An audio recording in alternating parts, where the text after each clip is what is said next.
विद्यार्थियों और साथियों, जैसा कि विदित है कि अपनी ऑनलाइन क्लास चल रही थी और विशेषकर कक्षा 10 के लिहाज से तो अपना दिल्ली सल्तनत की बात कर रहे थे और उसी के अंतर्गत आज अपन आगे खिलजी वंश की बात करेंगे, क्योंकि गुलाम वंश की बात हमने कर ली थी।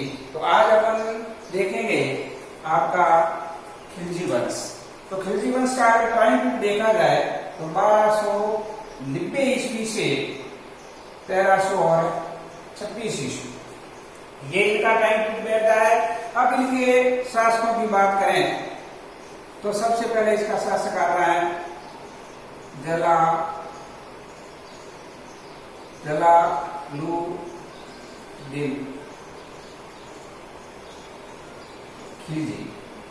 जलालुद्दीन खिलजी, जिसको अपन जेके भी कह सकते हैं। जलालुद्दीन खिलजी टाइम पीरियड इसका देखा जाए तो वो आता है 1290 से 1296 ईस्वी। ये खिलजी वंश का प्रथम शासक है। तो मैं यहां लिख सकता हूं खिलजी वंश का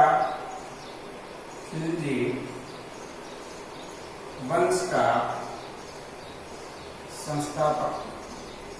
खिलजी वंश का संस्थापक यानी ये खिलजी वंश का संस्थापक माना जाता है। बात करें अपना राज्याभिषेक,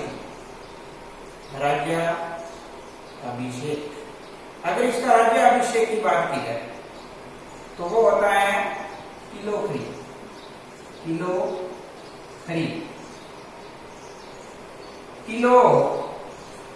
में होता है। और इस किलोखरी को अपन किलगड्डी भी कहा जाता है। किलगड्डी कहा जाता है। इसके अलावा दिल्ली सल्तनत का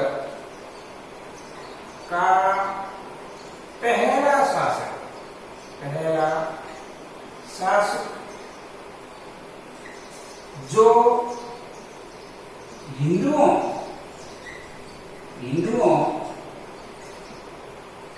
के प्रति उदार था। यानी ये दिल्ली सल्तनत का पहला शासक था जो हिंदुओं के प्रति उदार था। इसके अलावा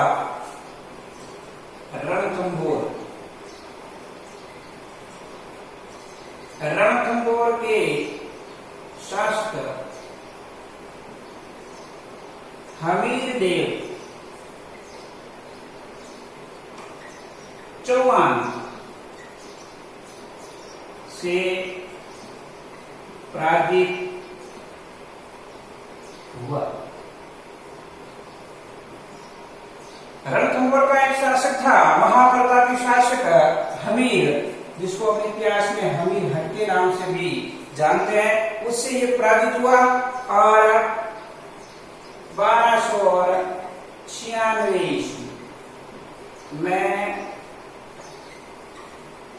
अलाउद्दीन खिलजी ने इसकी हत्या कर दी। 1296 में अलाउद्दीन खिलजी ने इसकी हत्या कर दी। तो देखिए आप खिलजी वंश की बात करें तो उसमें सबसे पहला अपने को प्रतापी शासक मिलता है जलालुद्दीन खिलजी। टाइम पीरियड 1290 से 1296 ईस्वी। खिलजी वंश का संस्थापक था ये। राज्याभिषेक की बात की जाए तो किलोखरी में हुआ था। दूसरा नाम अपने को किलगड्डी भी मिलता है। दिल्ली सल्तनत महत्वपूर्ण है भैया। दिल्ली सल्तनत का पहला शासक जो हिंदुओं के प्रति यहां से प्रश्न पूछा जा सकता है। दिल्ली सल्तनत का वह शासक जो हिंदुओं के प्रति उदार था, उसका अगर अपने को कहीं भी नाम मिलता है तो वो आपके जलालुद्दीन खिलजी का मिलता है। इसके अलावा रणथंभौर के शासक हमीर देव चौहान से ये पराजित हुआ और 1296 ईस्वी में अलाउद्दीन खिलजी ने इसकी हत्या कर दी और हत्या करके स्वयं दिल्ली सल्तनत की राजगद्दी पर बैठ गया। तो अपन आगे जिस शासक की बात करने जा रहे हैं उसका अपने को नाम मिलता है अलाउद्दीन खिलजी।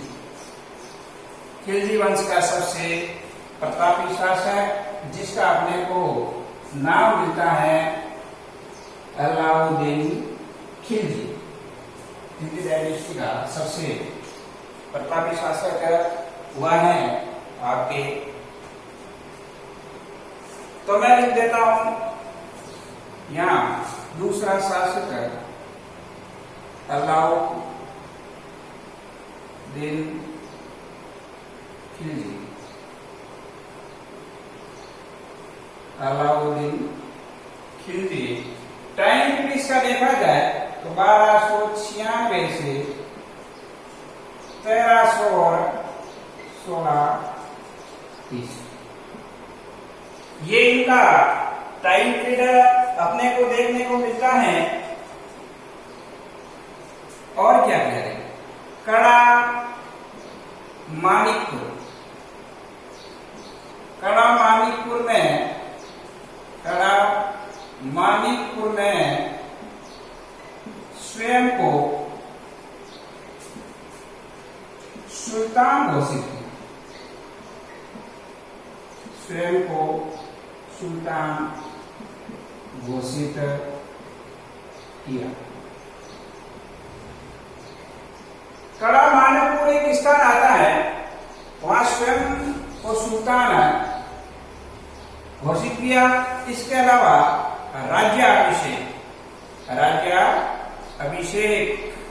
और राज्याभिषेक है वो हुआ इसका बलबन। गुलाम वंश का शासक हुआ है बलबन। बलबन के महल में इसका राज्याभिषेक हुआ। सरकारी आगे देखिए आप महत्वपूर्ण काम किए हैं, बहुत बढ़िया काम अलाउद्दीन खिलजी के द्वारा किए गए। उसमें सबसे पहला है सरकारी उत्सव। सरकारी उत्सव है भोज पर रोक, भोज पर रोक।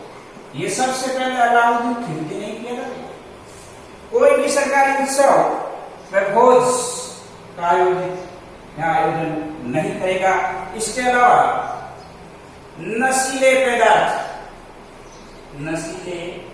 पदार्थ सोमरसवाई और नशीले पदार्थों में विशेषकर शराब के सेवन पर रोक।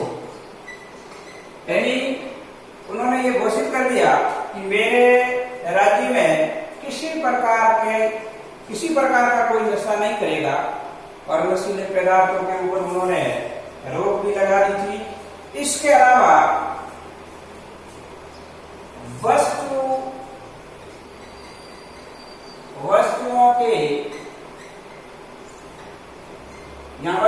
की कीमत निर्धारित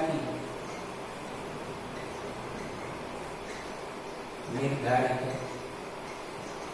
यानी इसके साथ साथ में बहुत बढ़िया अगर कोई काम देखा जाए, शिक्षा के लिहाज से देखा जाए तो सबसे महत्वपूर्ण है वस्तुओं की कीमत उन्होंने सबसे पहले निर्धारित की थी। और इसके अलावा बाजार नियंत्रण अधिकारी, बाजार नियंत्रण अधिकारी भी नियुक्त किए हुए अधिकारी की नियुक्ति की और उस अधिकारी का नाम मिलता है अपने को सहाना। क्या मिलता है भैया? सहाना। तो महत्वपूर्ण चीज है कि बाजार नियंत्रण अधिकारी भी बिठाया हुआ जिसका नाम अपने को सहारा मिलता है। इसके अलावा दो आप महत्वपूर्ण चीज है, दो आप जिसका अर्थ होता है दो नदियों के बीच की भूमि, दो आपके क्षेत्र का कर सीधे राज्य को प्राप्त होता था। यानी दो आपका जो क्षेत्र था बड़ा प्रसिद्ध था कृषि के क्षेत्र में, उसका जो कर था राजस्व था वो सीधे राज्य को प्राप्त होता था। इसके अलावा अगर बात करें अपन सैनिकों को नकद वेतन देना शुरू किया, महत्वपूर्ण चीज सैनिकों को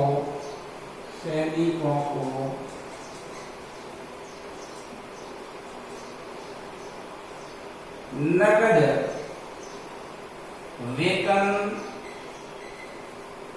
देना शुरू किया। दिल्ली सल्तनत का पहला शासक जिन्होंने सैनिकों को नकद वेतन देना शुरू किया, और ये जो वेतन था ये 238 टका था, ये वेतन दिया जाता था सैनिकों को। इसके अलावा अगर बात करें अपन तो घोड़ों को दागने की प्रथा, मैं एक बार इसको समझा देता हूं। देखो आप अलाउद्दीन खिलजी 1296 से 1316 ईस्वी कड़ा मानिकपुर में स्वयं को सुल्तान घोषित किया। इसके अलावा राज्याभिषेक बात करें तो बलबन की महल में सरकारी उत्सव में भोज पर रोक, महत्वपूर्ण चीज अपेक्षा की दृष्टि से नशीले पदार्थ सोमरस और उसमें विशेषकर शराब पर रोक लगाई, वस्तुओं की कीमत निर्धारित कर दी, परीक्षा की दृष्टि से ये भी महत्वपूर्ण। इसके अलावा बाजार नियंत्रण अधिकारी भी नियुक्त किया है और उसका नाम अपने को सहाना मिलता है। इसके अलावा दो आपका क्षेत्र कृषि के लिए बड़ा फेमस था ये, और इसका जो सीधा जो कर था वो सीधे राज्य को प्राप्त होता था, जिसको अपन खालसा भूमि के अंतर्गत भी कह सकते हैं। सैनिकों को नकद वेतन देना शुरू किया, देख लो भाई, और वो कितना था 238 टका था, ये उसको देना शुरू किया। अब अगर अपन बात करें आगे तो देखिए उन्होंने जालोर, रणथंभौर, चित्तौड़, शिवाना, गुजरात, इन सब पर अटैक किया। वो भी बात कर लेते हैं अपन 10वीं क्लास की लिहाज से देखा जाए तो मैं सीधे याद लिख दूंगा।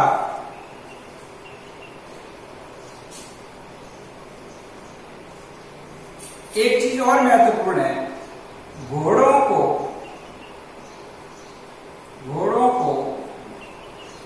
दागने की प्रथा शुरू, यानी घोड़ों को दागने की प्रथा है वो उन्होंने शुरू की। दागने का अर्थ है गुदवाना, अपने हाथ पे बाजू पे अपना या और किसी इष्ट देव का नाम गुदवाते हैं, इसी तरह से उसको कहते हैं ये दागना। यानी घोड़ों के ऊपर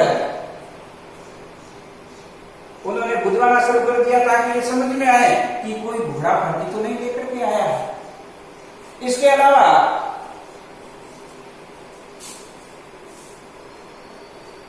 रणथंभौर, और रणथंभौर के उस समय शासक थे हमीरदेव।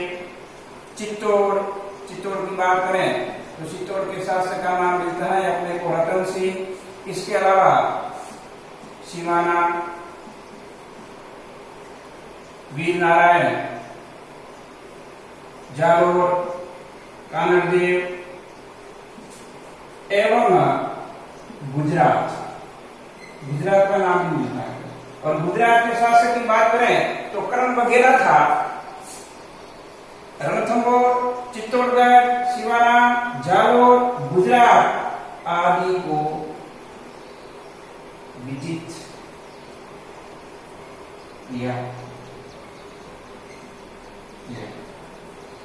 ये आपको याद रखना है, परीक्षा की दृष्टि से महत्वपूर्ण है। थोड़ा थोड़ा आप उसको याद रख लेना। जैसे ये 1301 में था, ये 1303 में था, ये 1308 में था, ये 1311 में था। ये गुजरात की बात करें तो 1299 में था। और महत्वपूर्ण चीज एक ये भी मिलती है कि गुजरात के करण वगैरह को हरा करके उनका एक मंत्री था जिसका नाम मिलता है मलिक अंबर, मलिक काफूर, काफूर। उनको उन्होंने प्राप्त किया। जो दक्षिणी भारत की जितनी भी विधि अगर बात करें अपन अलाउद्दीन खिलजी की, तो उसमें मलिक काफूर का महत्वपूर्ण योगदान था, बड़ा शूरवीर था ये। तो देखिए आप, इसके अलावा अगर बात करें तो अपने को एक और महत्वपूर्ण जानकारी मिलती है, वारंगल। वारंगल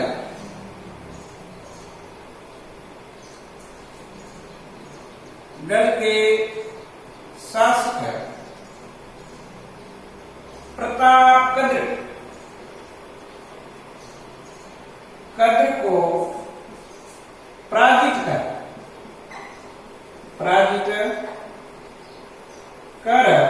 कोहिनूर, क्या बात है, कोहिनूर का हीरा प्राप्त किया, हीरा प्राप्त किया।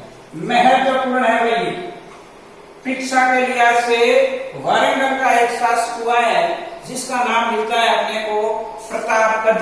और प्रतापगढ़ को पराजित किया उन्होंने, और पराजित करके एक ही मांग रखी कि भाई आपके पास में जो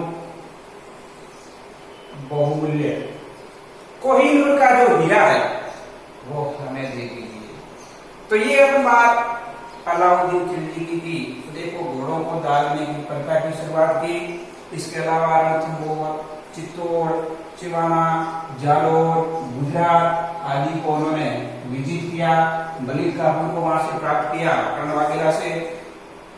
और इसके अलावा वारंगल के शासक प्रतापगढ़ को पराजित किया, और पराजित करने के बाद उसके पास सबसे महत्वपूर्ण जो बहुमूल्य हीरा था, उस हीरे को उन्होंने प्राप्त किया। अब अगर बात करें अपन, तो एक और शासक का नाम भी मिलता है खिलजी वंश के, उसकी बात भी अपन कर लेते हैं यहाँ, जिसका अपने को नाम मिलता है मुबारक शाह खिलजी। खिलजी वंश का अंतिम शासक है, मूर्ख शासक भी कहा जाता है। नाम मिलता है अपने को मुबारक खिलजी, मुबारक, तीसरा है मुबारक खिलजी। मुबारक खिलजी टाइम पे देखा जाए तो 1316 से 1320 ईस्वी, ये इनका टाइम पीरियड आता है। स्वयं को बात करें, स्वयं को खलीफा घोषित, स्वयं को खलीफा घोषित किया। देखो, खलीफा का अर्थ होता है मुसलमानों में जो धार्मिक और राजनीतिक दृष्टि से महत्वपूर्ण व्यक्ति होता है उसको अपना खलीफा कहा जाता है। इसके अलावा उनकी उपाधि की बात करें तो उपाधि में दो तरह की, दो उपाधि मिलती है उसकी। उपाधि की बात करें तो पहला तो था पैगंबर, पैगंबर का सेनापति, सेनापति। और दूसरा इस्लाम का शत्रु। ये दो उपाधियां मिलती हैं, पैगंबर का सेनापति और इस्लाम का शत्रु। इसके अलावा बात करें तो बरनी नाम का एक इतिहासकार यहां आया भाई, बढ़िया नाम है बरनी। बरनी यहां आया और उसने मुबारक शाह खिलजी के जो शासन काल है उसको देखा, तो उन्होंने लिखा है कि ये नग्न दरबार में, नग्न दरबार में आया करता था। बोलो साहब, नग्न दरबार में आया करता था। अब इस तरह का है तो उसको मूर्खी कहेंगे और क्या कहेंगे, मूर्ख शासक। इतिहास में जो इसके बारे में और जानकारी मिलती है कि ये ज्यादातर हरम में ही रहा करता था, यानी महिलाओं के साथ और किन्नरों के साथ में अपना ज्यादातर समय बिताया करता था। तो ये बरनी ने लिखा है किसके बारे में, मुबारक खिलजी के बारे में लिखा है। और उसका एक मंत्री आता है, अगर इसके मंत्री की बात करें, मंत्री का नाम है खुसरो। खुसरो ने इसकी हत्या कर दी। खुसरो ने इसकी हत्या कर दी। तो देखिए आप, मुबारक खिलजी 1316 से 1320 ईस्वी स्वयं को खलीफा घोषित, दिल्ली सल्तनत का पहला शासक है जिसने स्वयं को खलीफा घोषित किया है। उपाधि पैगंबर का सेनापति, इस्लाम का शत्रु। बरनी नामक एक इतिहासकार में इन्होंने लिखा है कि बड़ा मूर्ख शासक था और नग्न दरबार में आया करता था। इसके अलावा मंत्री खुसरो ने इसका काम तमाम कर दिया। तो कक्षा 10 के लिहाज से ये अपना महत्वपूर्ण टॉपिक था खिलजी वंश, जिसमें हमने जलालुद्दीन खिलजी, अलाउद्दीन खिलजी और उसके अलावा मुबारक शाह खिलजी की बात की है।